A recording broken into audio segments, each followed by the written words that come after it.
The Annenberg School for Communication at the University of Pennsylvania was the site for the 7th Annual Chinese Internet Research Conference, May 27th to the 29th. This international conference looks at issues of free speech and free access on the web. Over 150 scholars from throughout the world attended, many of whom took the time to share their reflections on the event. What is Chinese Internet? How do we define it? How we look at it? And I think after attending so many conferences, not only the CERC conferences, but also other kinds of conferences, people are grappling with that question. One view is that Chinese Internet is highly censored and filtered and Great Firewall of China, and behind that, people are highly controlled and it doesn't seem to offer a solution.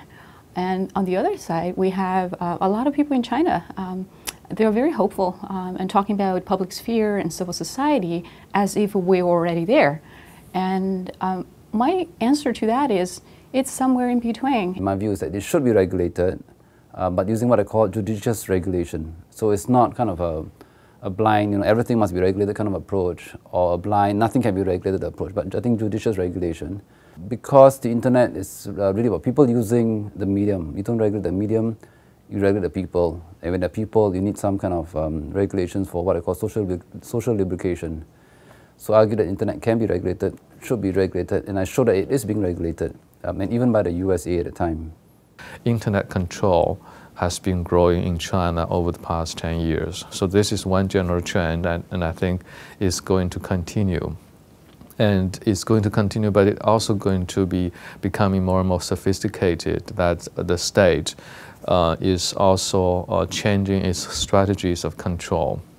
At the same time, in general, I think online activism has also been growing over the past 10 years, almost parallel in interaction and in response to internet control. What if we harness the kind of creativity, innovation, the synergy that we have from average citizens, from bloggers, from people, business people, to offer more creative solutions to some of the problems in China, not only just business, but also kind of social solutions, solutions to Chinese social problems, so that we can have a more just, robust, and more, wealthier, if you will, Chinese society. My view is that the more sophisticated, the more nuanced, the more ways that the Chinese citizens, Chinese officials, and those that are civically minded can appropriate the technology, then when the time is right, then they can appropriate it for democratic means as well too. But you really need to have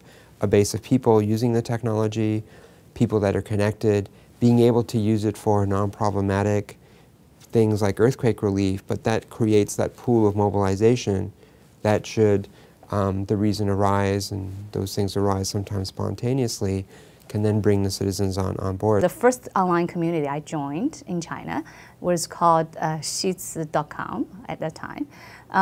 It was a local online community for people from one specific city, right? So then I got to know some very famous kind of IDs within this community. So one of them is Michael Anti, actually. So one of the panelists today. I know his name, I know what he has done all the years, but I've never met him personally. And then I suddenly saw his name on the program. I was like, oh my goodness, I've known this person for 10 years. I've never talked to him. So, and the first time we talk is at Annenberg, far away from China. So that's something amazing for me. This is the only conference of its kind, annual conference on the Chinese internet that has been running for 7 or 8 years. And each time, there are new works coming out, and then that becomes a very important part of the research tradition coming out, new works coming out. I learned a great deal through the 3-day conference, and I think there's so much energy and so much, so many ideas describing what Chinese internet is about. What can we do about it? How can we do our part, right? Not only as individuals, as researchers, but also perhaps policymakers. How do you think about these different concepts? How do you think about these different kinds of solutions? And what can we do, channel our resources to do things? This is a really very fluid and dynamic and uncertain field, and I think that's why it's so fascinating to work in this area, and there is so much work going on. And that, of course, makes it difficult to say what will happen in the future.